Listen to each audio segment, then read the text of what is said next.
Stories from the pages of time. Stories of triumph and tragedy, adventure and achievement, as we go in search of history. If the soul exists, does it survive the body? For thousands of years, the question has haunted the human imagination. Is death the end, or do we live again?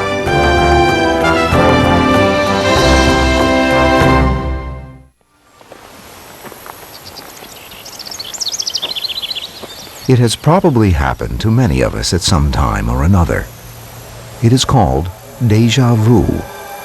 Suddenly, in an area never before visited, there is an indefinable feeling of familiarity. In some mysterious way, there is a sense that you have been here before. Could this be possible?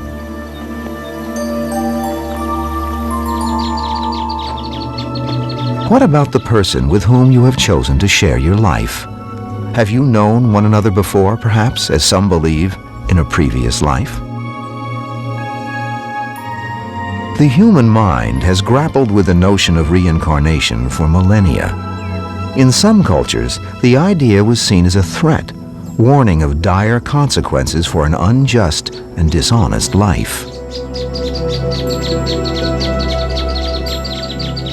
Might evil deeds committed in a present life lead to reincarnation on a lower level, such as an animal or an insect? On the other hand, would a life of merit promise rewards in the next incarnation?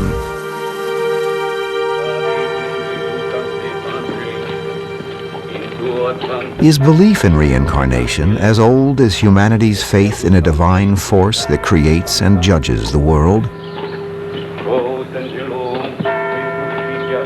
The overwhelming majority of the Earth's inhabitants believe in life after death. But a sizable proportion also clings to the notion that the soul is not simply destined for heaven or hell, but returns to life in another physical body.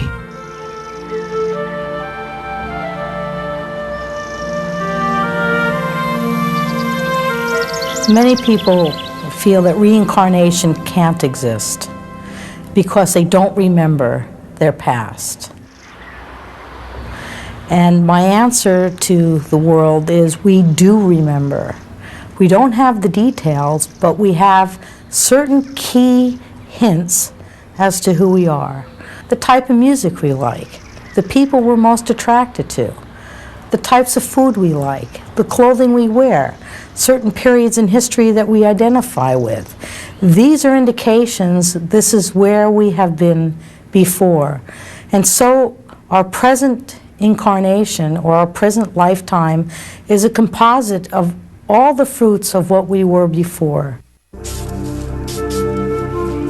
To discover the origin of the concept of reincarnation, we must embark on a quest deep into antiquity, for the ancient world holds intriguing clues to the earliest stirrings of the idea that life may indeed transcend death.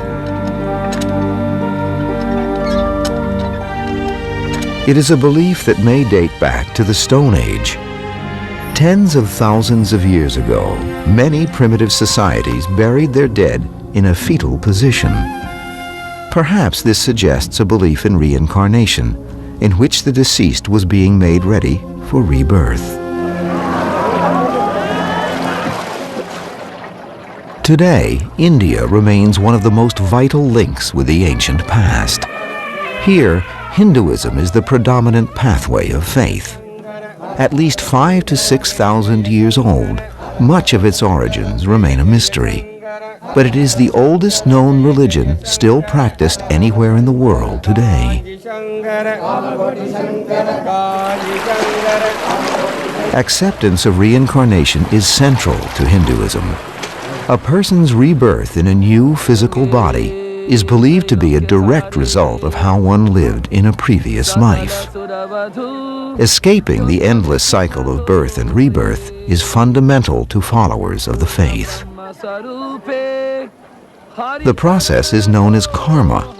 The ultimate aim is to break the cycle, to allow the soul to return to its maker, thus avoiding further reincarnations. You escape it according to the theory when you completely overcome your egotistical desires, when you become compassionate, when your heart opens up to the whole world, and when you are ready to join your maker. That's when you escape the wheel of samsara, as the Hindus say. But as long as we have desires, we'll come back time and again to satisfy them. Or as long as we have karma to pay, the law of cause and effect will bring us down until our soul matures to that state where it has no longer any reason to come back to this world. Among the Hindus, the cow has long been held sacred. Is there a conviction that animals have souls too? If so, do they also conform to the laws of karma, to the cycle of birth and rebirth? And in Hinduism, you can be reborn from human to animal to even lower forms. It all depends on the actions that you perform in the life. You can go up or down. You could be reborn at a lower form, or you could be reborn as a god. Of all the religions in the East, none adhere more strongly than Jainism to the belief that everything in the world undergoes a process of reincarnation. In Jainism, we find that the notion of the soul appears not just in humans, but in literally everything that exists. In animals, in plants, in what they call organisms, microorganisms, even in rocks and stones. The soul can progress from form to form. However, the human body is the one body in which souls can become liberated. So committed are the Jains to a belief in reincarnation that to avoid destroying even the most insignificant creature, many of them wear face masks to avoid ingesting the tiniest of insects. Insects which, to the Jains, may once have been human. If they are responsible for taking the life of another being, they believe they will reincarnate again to pay a debt for their sin.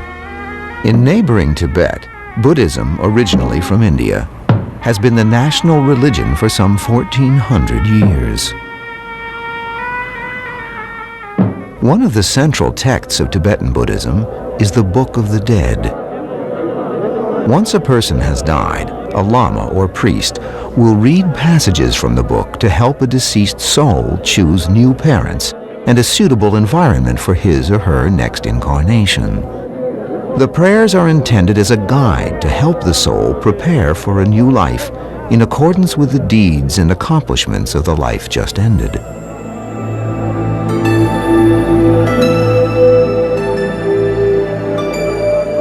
Nowhere does this belief carry such importance as with the selection of the Tibetan Buddhist spiritual leader, the Dalai Lama.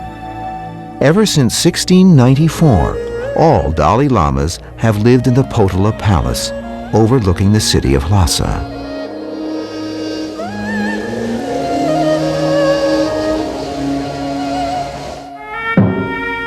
In 1959, when Communist China invaded Tibet and imposed military rule, the current Dalai Lama fled his capital and settled in India. In exile, he continues to perform the function of religious head of millions of Asian Buddhists. But how did he come to occupy this revered and sacred role? When the 13th Dalai Lama died in 1933, religious leaders immediately began a search to find his successor. But he had to be a reincarnation of all of his predecessors. How was he to be identified? The usual procedure is that the old Dalai Lama, before he gets near to dying, and usually they know when they're going to die, they sort of write some letters, or they leave a testament, or they give some clues to their people and say, gee, I really like that area, I like that town, I like that family. They take those clues into account. Then, after they die, all the local psychics, the Gene Dixons of Tibet, the professional psychics and astrologers are all consulted. And then they say, well, I think he's in the northeast, and I think he lives in this kind of a house and this kind of a family. Deep in the hills of Qinghai, in China's remote western province, a young boy by the name of Lamo Dondrub was born to a poor peasant family in 1935. But this was no ordinary child. From his earliest years, he was different from other children, often even fantasizing that he would one day travel to Lhasa in Tibet, a place neither he nor his family had ever visited. When I was very young, so I think 1.5 years or 2 years, 3 years, you see, during that period, I always telling my mother, I will go to Lhasa. That, and also whenever I play, and also I play. Now I'm going so there. I'm now moving to Lhasa. News of the young Lamo Dondrub soon reached Lhasa. In 1937, a search party of disguised High Lamas from the Tibetan government set out for the tiny village to investigate the 2.5-year-old boy that they had heard about, to discover if he could possibly be the reincarnated Dalai Lama. Asked to pick out artifacts of clothing and religious objects that belonged to the previous Dalai Lama from an array of similar objects, the young boy unhesitatingly chose every item correctly. At one point, he reached out for the Dalai Lama's rosary and claimed that it was once his own. Lama Dondrub was then subjected to a physical examination in which his body was inspected for certain marks traditionally associated with Dalai Lamas. These included large ears, upward curving eyebrows, moles in certain locations of the torso, and a palm print resembling the design of a conch shell. Without exception, each telltale sign was there. The reincarnated 14th Dalai Lama had been found. Today, the Dalai Lama is revered by Buddhists everywhere. He is not only the leader of one of the world's great religions, but accepted by his followers as the reincarnation of all 13 previous Dalai Lamas.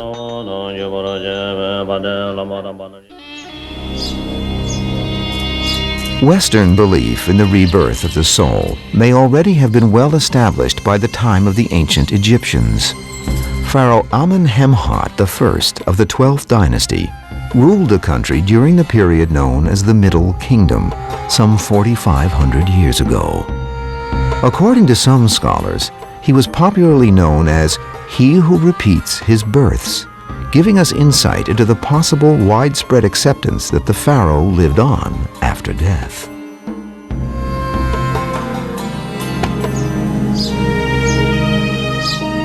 The Greeks and Romans attributed belief in reincarnation to an Egyptian mystic known as Thoth Hermes.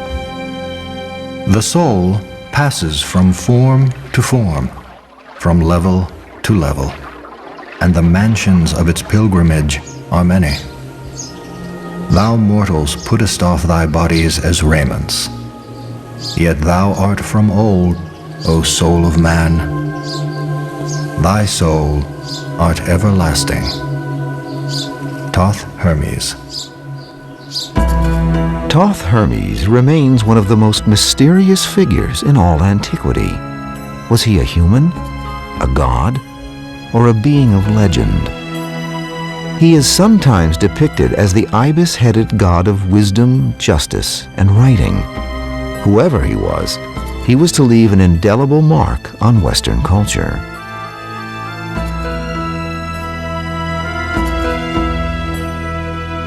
Some scholars believe that if Thoth Hermes was indeed human, he may have been the original author of what is known as the Egyptian Book of the Dead. Found in many tombs and crypts, the hieroglyphs and art that constitute this mysterious document often depict the soul as a human-headed bird called the Ba. After 3,000 years of reincarnating as plants or animals, some believe the soul eventually would earn its right to be reborn in human form. Let me have possession of my Ba soul and of my spirit, wherever it may be. Observe thee my soul, O guardians of heaven. Cause my Ba soul to find my body. The chapter of making the soul join its body, the Book of the Dead. During ancient times, it was in Greece that belief in reincarnation eventually became widespread, and at no time more so than when Greek civilization was at its classical zenith.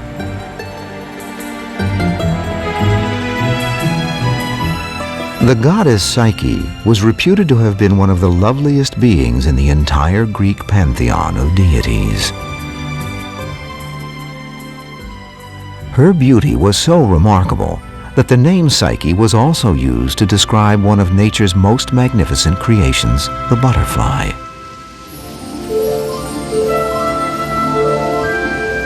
But because the butterfly was born of a lowlier form of life, the caterpillar, the Greeks had yet another meaning for the word. Psyche also meant soul, representing the ability of a creature's spirit to migrate from a lower order of existence to a higher, more perfect one. The Greeks saw great symbolism in the transition.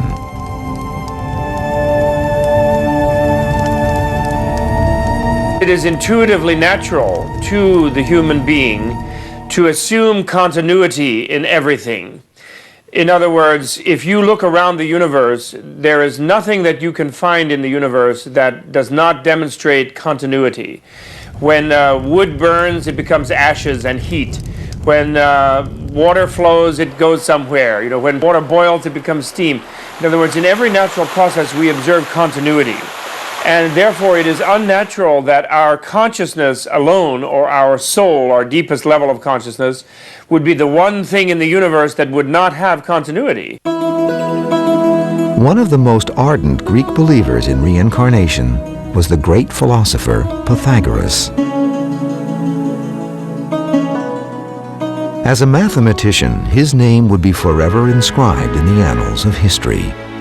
The school that he established at Croton on the mainland of Italy taught mathematics, astronomy, music, and architecture. Pythagoras was not only a gifted and original thinker, but he was said to have had mystical insight into the nature and origin of life. He claimed to have lived many times.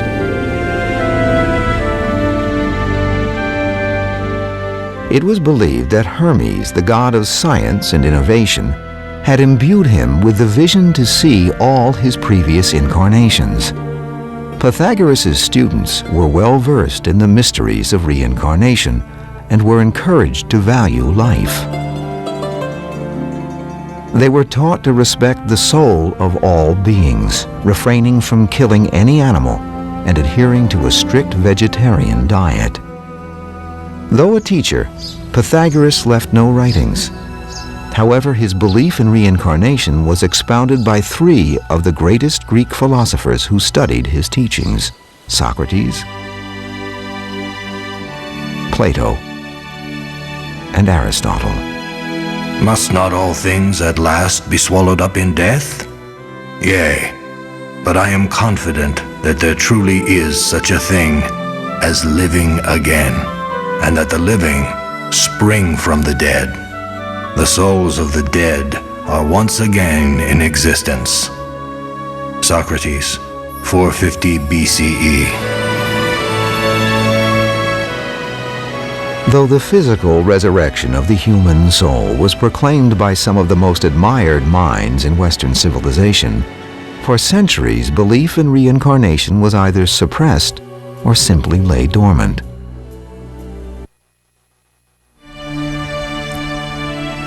The concept that the human soul experiences multiple births and rebirths may seem alien to Western thinking, yet some believe that one of the most dramatic examples of a reference to reincarnation is found in a text with which many of us are familiar, the Holy Bible. One of the oldest examples comes from the book of Exodus.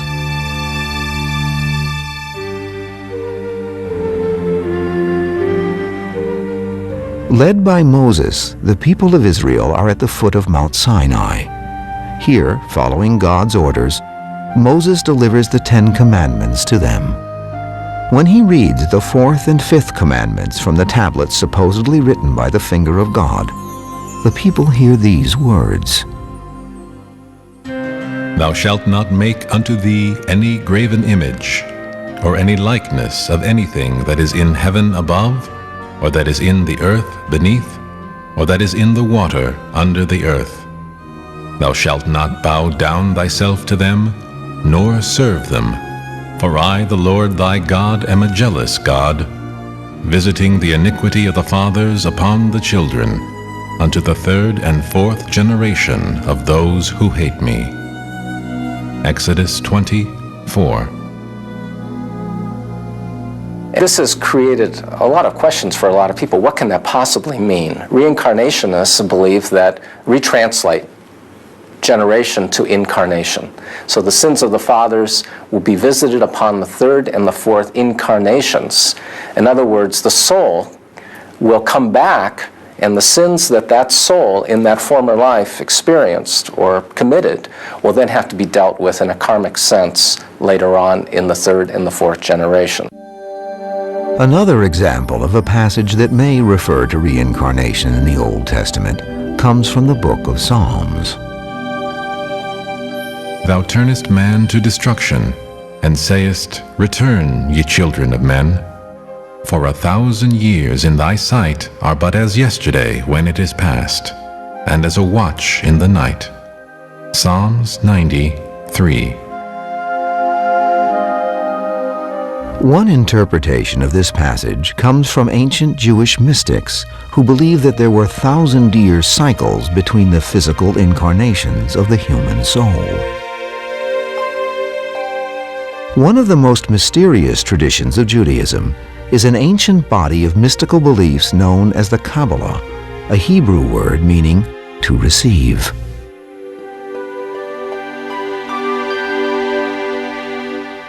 The basis of Kabbalah is believed to have been given originally by God to Moses on Mount Sinai, then secretly passed down from generation to generation. The central book of Kabbalistic study is the Zohar, meaning splendor. It is a lengthy commentary on mankind's relationship with the Supreme Being, on reincarnation, and on the nature of the soul. There are 3 aspects of the soul, at least, in the Kabbalah. There's the nefesh, which is the vegetative soul. There is the ruach, or otherwise translated wind or spirit, which is more of a vital, animalistic, some say emotional soul. And then there's the neshama, the higher godly intellectual soul. At death, the nefesh and all 3 of those aspects have to go through a period of purification, Gehenna, and then they begin to separate. At that point, then the soul prepares itself for rebirth after it's gone through this process. And according to some, there are spirit guides that help it make decisions as to where it goes next, which into what body it incarnates and what lessons it needs to fulfill in the next life.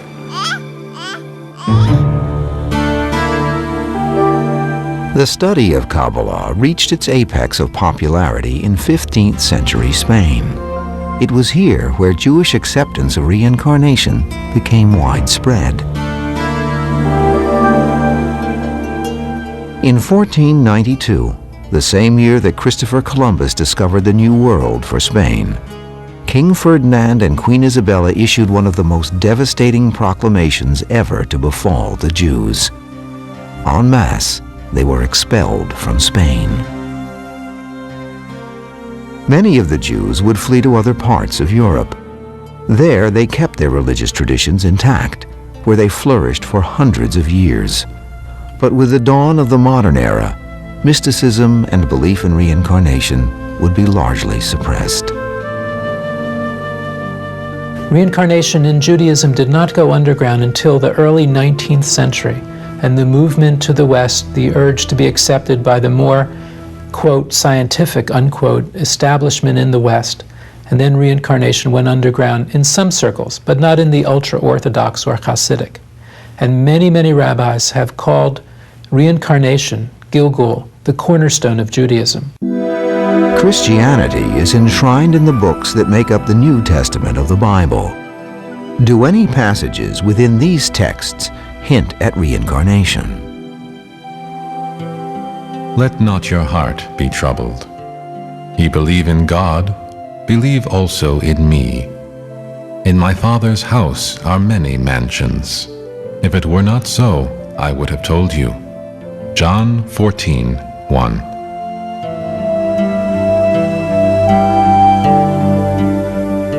Does the reference to many mansions refer to the many lives or the many incarnations of the soul? There are those who believe it does. Jesus himself may have been referring to his own previous incarnation in this passage from the book of John. Your father Abraham rejoiced to see my day, and he saw it and was glad. Then said the Jews unto him, Thou art not yet 50 years old, and hast thou seen Abraham? Jesus said unto them, Verily, verily, I say unto you, before Abraham was, I am. John 8:56.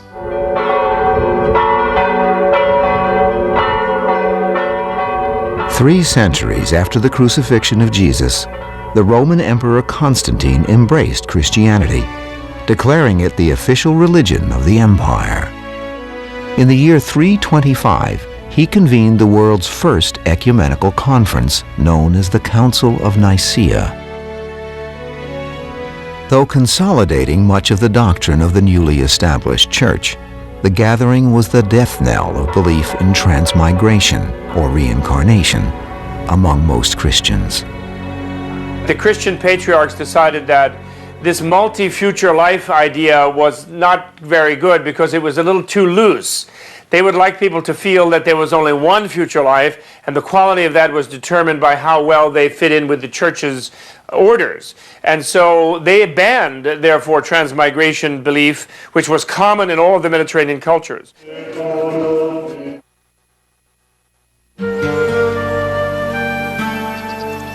Ever since mainstream Judaism and Christianity had suppressed the concept of reincarnation centuries ago, little credence was given to it in the West. But by the 19th century, that was about to change.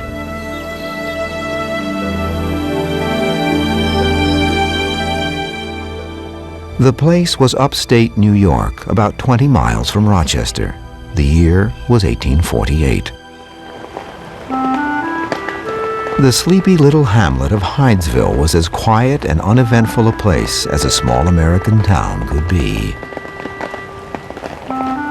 However, in the home of John and Margaret Fox and their young daughters, Kate and Margaret, a series of strange events was about to unfold. Beginning around the middle of March, the family reported being disturbed by a series of strange noises.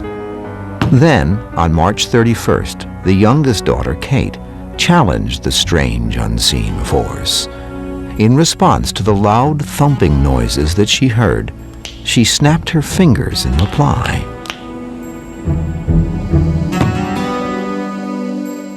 Over the next few nights, she and the mysterious entity worked out a form of communication. Then the other daughter, Margaret, began asking questions of the spirit force. If your answer is yes, knock twice. If no, knock once.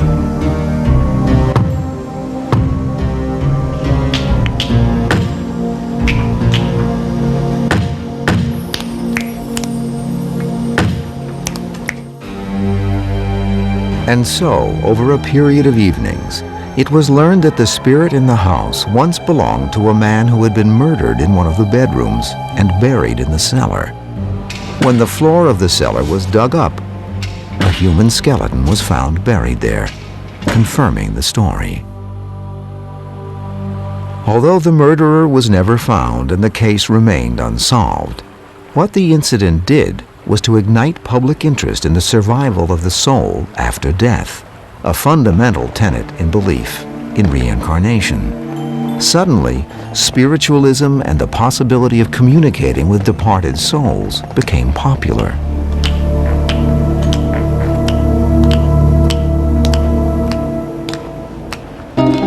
Additional impetus behind the awakening of a belief in reincarnation came from the other side of the world, from the daughter of a Russian colonel. Born Helena Hahn in the Ukraine in 1831, she more than any other was to challenge the conventional view that the soul does not incarnate again after death. She was born, according to her relatives, with an air of mystery surrounding her.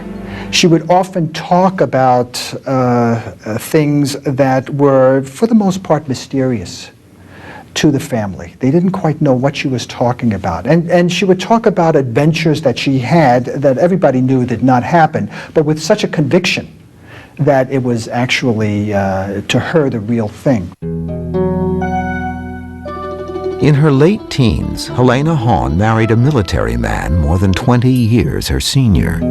He was General Nikifor Blavatsky. Thus it was that the simple Helena Hahn would become better known to the world as Madame Helena Blavatsky, eventually to be one of the most influential forces behind a popular rekindling of belief in reincarnation.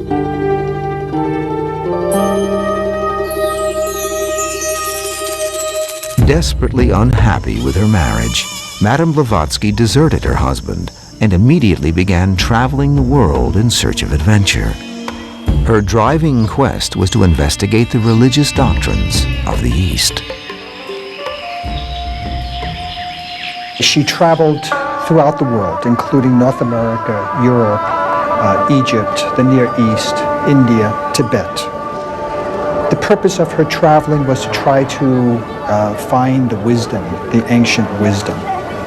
And what she did was to collect this wisdom that she studied from books and from elsewhere, and she synthesized it to teach what she called the secret doctrine, or the wisdom of the ages. What she claimed was that this was the primeval religion of humanity and the truth, that the wisdom somehow was corrupted or lost by other religions that retained at least part of it, and what she was trying to do was to rediscover what this truth was.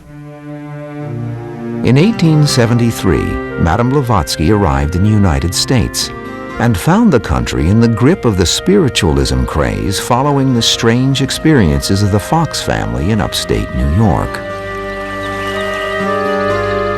Anxious to share her mystical experiences in Egypt, Tibet, and India, and to offer insight into those cultures' belief in reincarnation, Madame Blavatsky attended a spiritualist meeting at a remote farm near Chittenden in Vermont. There she met Colonel Henry Steele Olcott. The two struck up an immediate friendship. In September 1875, Blavatsky and Olcott formed the Theosophical Society, an organization dedicated to the study of occultism, ancient religion, and the process of reincarnation. Madame Blavatsky and Colonel Olcott eventually moved their Theosophical Society to India, where they could be nearer to the Hindu masters from whom they wished to learn more. In 1884, they relocated to Europe. 7 years later, on May 8, 1891, Madame Blavatsky died in Surrey, England. What is her legacy today as one of the first Western exponents of reincarnation and the transmigration of the soul?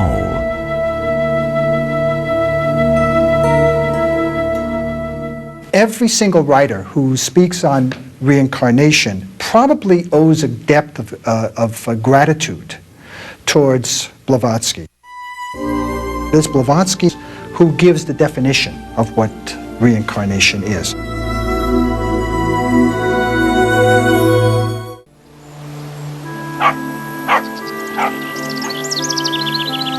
It is one of the greatest of all mysteries and one of our oldest quests.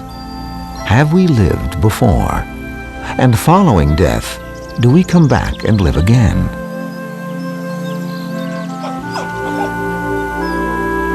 One of the most compelling cases of a vivid remembrance of a past life took the world by storm in the early 50s.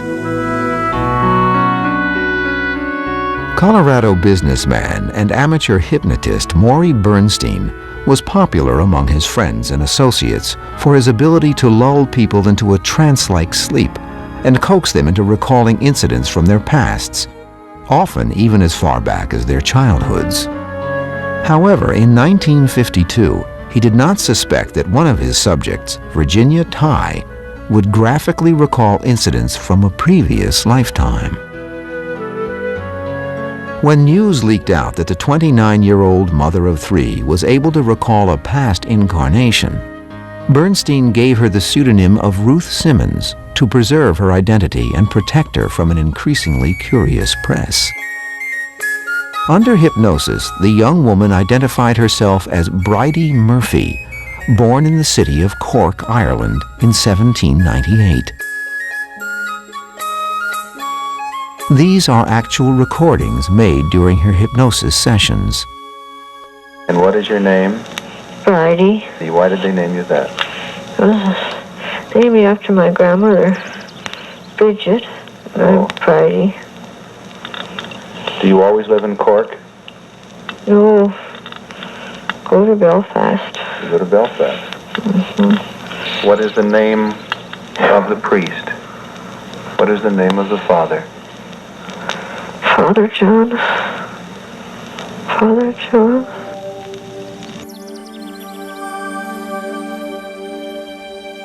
At times, while under hypnosis, Tighe's voice developed an unmistakable Irish brogue. While never having traveled outside of the United States, she recalled details of her home in Ireland, her family, and the town in which she lived. When journalists investigated the area mentioned by Tighe, they found her descriptions to be uncannily accurate. Shops and streets were just as she recounted them. Because thousands of people share the name Murphy in Ireland, it was impossible for them to find exact records of her and her family. Was it all a hoax? Or, as many believe, did Virginia Tighe genuinely recall a past life nearly 2 centuries earlier? Holding on to my brother. We can't find our mom. We don't know where our mom is. Today, in some circles, techniques known as past life regression have become a legitimate, recognized field of research. What have these sessions revealed? I think the great lesson for me of all of my research and studies is that we do not die when our physical bodies die. A part of us goes on. Whatever you want to call this part, consciousness, soul, spirit, it does go on, and so that we are eternal. And I believe that a famous mystic summed this up centuries ago by saying, we are not human beings here having a spiritual experience, but we are spiritual beings having a human experience. Get a bed down there, please. Bob, I'm glad to get you down here, okay? During clinical death, many have described being able to view their own bodies from the outside, as though they were separate entities. Some have even described what happened in the hospital room while their hearts had technically stopped beating, while they were, to all intents and purposes, dead. We lost her. And they can tell you things that happened in another part of the hospital or another part of the city or another part of the world, and in fact it is verified. Like a woman, for example, during her near-death experience, she would tell them what they were talking about when they were signing the death papers. We gotta go do So this is one example of a scientific kind of research that may suggest continuity of consciousness after death.